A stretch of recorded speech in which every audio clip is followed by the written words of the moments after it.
Hello there, ladies and gentlemen, this is Voice, just coming to you with some Team League Tenacity, but this time it has kind of an interesting twist, because spawning in here on the left-hand side, we do have a team of player 4, 5, and 6.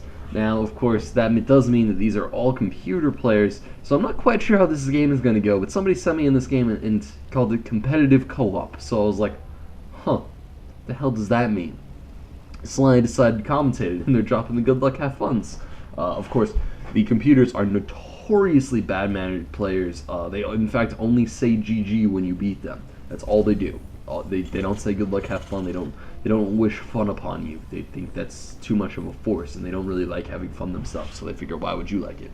But anyway, before I go off on a random rant, spawning in here on the right-hand side, we do have DoomerX on the top position, Neutron in the middle, and Kalen at the bottom, as I managed to not be able to click on anyone's Nexus correctly. So we do have a 3 Protoss team lining up against the 2 Terrans and the Zerg of the opposing computer forces, which is going to be interesting. We have a couple of pylons already going down for Neutron in odd spots. Usually you don't drop 2 pylons to start the game off. You really only need the 1. In fact, it's very interesting that you would drop 2. That's just weird in a lot of ways. But anyway, as I managed to lag through that one a little bit, we do have the Probe Scout now heading out, and he is going to be moving through the 3 computers' bases. It looks like we already have a spawning pool coming down for player 5, as player 5 does, builds up minerals faster than normal people, because I think he's on hard, or very hard, or maybe even insane. And we do have 2 racks now coming up for player 4, as player 4 is a notorious dirty cheater. I mean, we've all seen their performance in the tournament brackets lately. They just 6 racks in all the time. They just really hate playing games fairly.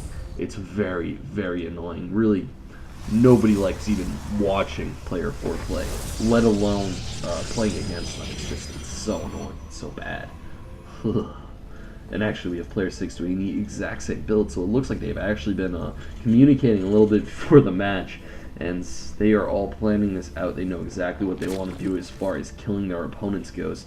And it looks like we do now have a 7 score coming out for DoomerX, along with a Forge for Neutron, so we might see a bit of a cannon rush here, but I'm not sure if that's going to be super effective against our computer players, as they do understand what a cannon rush is and how to do it. They understand that quite well. And this game, just because there's not a whole lot going on right now and I feel like sidetracking it, I am going to be trying out some new stuff as far as audio goes for fixing my audio up in this game so that it doesn't sound quite like I'm underwater inside of a giant bubble. Maybe it'll sound a little bit more like I'm above water inside of a giant bubble. Or maybe I'm underwater outside of a giant bubble. I'm not sure which one of those issues I would rather fix first. Because if it sounded like I was underwater but not in a giant bubble, it would kind of sound like...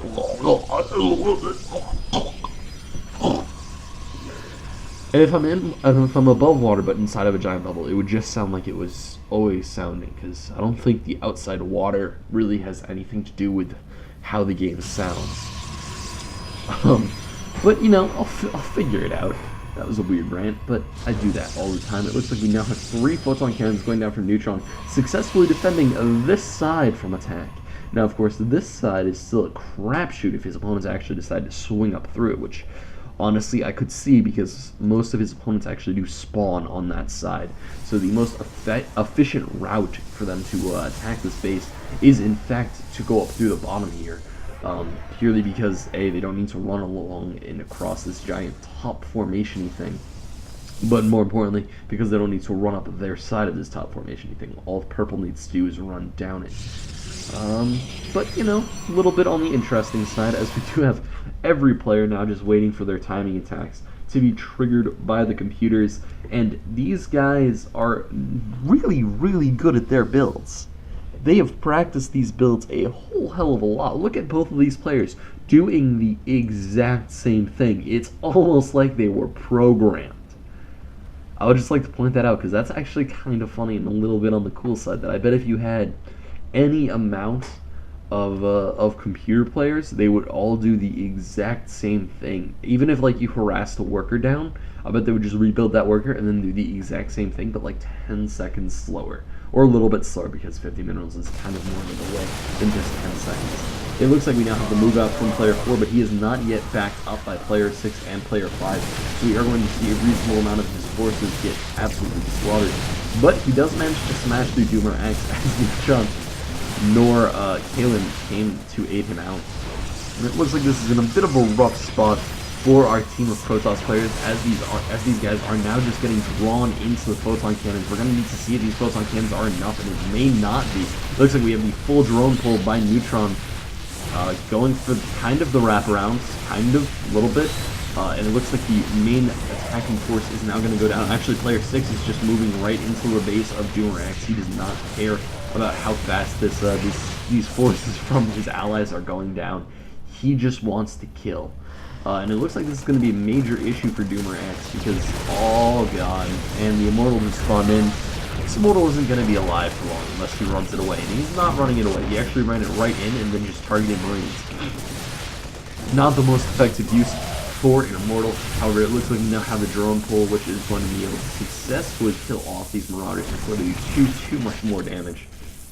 Kalen, you good? Not great, but you know, he lived. I guess that means he's doing good. It looks like Kalen, in fact, did not actually research Warp Gate. I was like, why doesn't he have Warp Gates? And that's because he didn't research them. Which, interesting tech choice, to say the least. Looks like we now have Photon Cannons spawning in for Neutron on the side that didn't just get attacked. So maybe he's thinking that they alternate and swing up from opposite sides at different times. Not sure if that's actually what happens, considering how programmed they are to do the exact same thing. And actually, we do have a slight departure in the tech. We have player 4 going for Hellions and Ghosts, whereas player 6 is going for tanks. Huh, look at that. And it looks like actually player 6 is now transitioning into tanks. He just wanted to get Ghosts first. A little bit interesting. As we see, really, they are on basically the exact same paths, just slightly, and I mean slightly divergent. Slightly divergent. I would not be surprised to see siege tanks coming out from player 4 at any point now, and I really wish that we had a secondary Zerg player here, just so we can compare what their tech choices were. It looks like siege mode has not yet actually been researched for our orange Terran player, which is a little bit on the strange side. Now, of course, he is an AI, so I can't really criticize his play, because I bet he's doing the right thing. Because usually that's what AI does. It looks like we have the destructible rocks now going down in the middle. So these Zelts will be able to move up and take the Zelnaga Watchtower and watch the southern path to the bases, which is quite important. I'm pretty sure the Zelnaga Watchtower actually like extends all the way down, basically. Yeah, it even gets you to see the little tiny golden expansion, which is pretty important. We do have a sensor tower now coming up for our purple Terran player in a reasonable spot. This is going to get him quite a bit of information, and it is basically going to do the same thing as the Zelnaga tower. Now, of course, orange's sensor tower is not in quite the same reasonable smart spot, and it really does not help nearly as much. It looks like the purple Terran player is now moving out across the center of the map. He does have quite a few ghosts, and he does have +1 done. So this is going to be kind of an interesting attack. However, DoomerX looks like he's in a reasonable position to hold this off. The only issue is that he does have a whole lot of Zealots, which is, you know, more Zealots than you want against this sort of army. He should probably be trying to snipe off the Immortal, and there we, or not the Immortal, the Marauder. And there we go, he did get that thing down. However, the main force has now come in, and a beautiful EMP is going to be able to nail down most of the shields from Neutron's army. And Kalen and Neutron are now in a kind of awkward spot as they are trying to defend this. They do have an extra photon cannon, however, the snipes from the ghosts are pretty freaking fantastic. And it looks like the entire army is going to go down. And are our human players about to lose to the computers? Really, guys? You sent me in a replay not only of computers, but of you guys losing to computers, because you guys are kind of getting wrecked right now. No offense, you're just getting rolled. And it's a little bit on the funny side. However, we do have a Dark Shrine coming out from Neutron, because when behind Dark Shrine, you know, you just have to. You need to Dark Shrine. And, you know, with double Colossus coming out from Kalon, that's going to be a lot of production. And I can kind of see why he completely skipped getting Warp Gate. And actually, he did finally get Warp Gate eventually, just not, you know, anytime soon. And he's not actually using it because, fuck that. You know, it's only Warp Gate. It's only the most effective upgrade in the game to have that's very useful, and it means you can drop photons or pylons in both of your partner's bases and actually effectively defend them against bad stuff. It looks like we now have Hydralisks actually coming out from player 5, which is an awful tech choice because it is not yet Heart of the Swarm, and there are in fact Colossi on the opposing field. However, I don't think they actually look at your opponent's tech choices and decide. I think they actually decide far before that. Let's see, did he ever get Siege Mode? No, he never got Siege Mode. So I don't know, maybe Blizzard just couldn't figure out how to get the tech to go, or how to get the AI to Siege correctly, so they're just like, fuck it, no Siege Mode. You know what? YOLO. I mean, right, YOLO? Yeah, YOLO. However, we do have double starports, and they both do have tech labs now. So it's going to be kind of interesting to see what player 6 goes for, because honestly, I don't know. And actually, all of both Terran players have 2 starports with tech labs, and neither of them have gone for anything yet. And it looks like DoomerX is just camping outside the Zerg's base with these Phoenixes. Maybe he's going to swing in, maybe he's not. It looks like he's not. Yeah, he's not. He's just going to sit there a little bit longer and be awkward. Just a little bit longer as I try to struggle through commentating this game, because let's be honest, this is a really long game and it's against computers, so I can't really comment on what they're doing because they're computers, you know? They're computers. So, you know, I would like to take this point, and this is no offense to DoomerX, of course, but if you want to send in your games, you can send them on into boisteroussc2@gmail.com. I could use them. Could use the games. I'm running a little bit on the low side. And it looks like DoomerX's Phoenixes are now getting absolutely wrecked by the Hydra forces. However, he is going to run away right over the crowd of Marines, because, you know, why not? YOLO. We do have the Colossi, and they should be able to roast and toasty up all of these Hydralisks. Actually, the Hydralisks are instead going to be going right for the Phoenixes, which is a little bit on the awkward side. But most of the Phoenixes just die to Colossus, because that's kind of what happens when you have Phoenixes and there are Colossus on the opposing team. And it looks like actually in a reasonable play, we have all 3 of our human players actually taking out the computer forces. And, you know, now all the computers are just sitting in their bases because they're bad at macro. And I just realized that on this map, everybody only gets a natural, and 2 players can take the 3rd bases at the gold expansions. I just realized that this is a very small and low expansion map. Wasn't this in the 3v3 map pool for a long time? Isn't this still in the 3v3 map pool? This is such a weird map to have because there's no macro capabilities. You just 2 base play. You're so forced into 2 base plays by these 2 expansions. That's so weird. Why would they make that? I don't understand. Oh well. We now have DoomerX sending his Phoenixes out across the center of the map, sniping off, doing a little bit of damage to the Overlord. There we go, now we're swinging through and finishing it off, and it looks like he is going to be going for the Zerg natural expansion. Oh, it would appear that there are Mulists, and there is the Fungal Growth, because everyone knows how to Fungal Growth. Fungal Growthing is like one of the simple and most used abilities in the game. It looks like we do have the sniping of the infestors coming up from these Phoenixes, and there, oh wow, that Corruptor actually targeted the low health Phoenix. That was pretty nice micro by the Corruptor.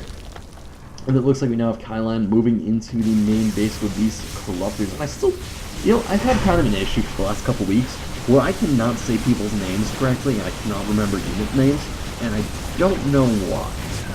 It's like some weird psychological thing where I just can't do unit names right. And it looks like we have the Queen Burrow microing. You know, she'll regen health and then pop up and fight off this entire army, I'm sure. Because as soon as the Hacker goes down, the Queen actually goes into defensive mother mode and then dies because there was an observer somewhere. No, it was just splash damage. She literally died to splash damage.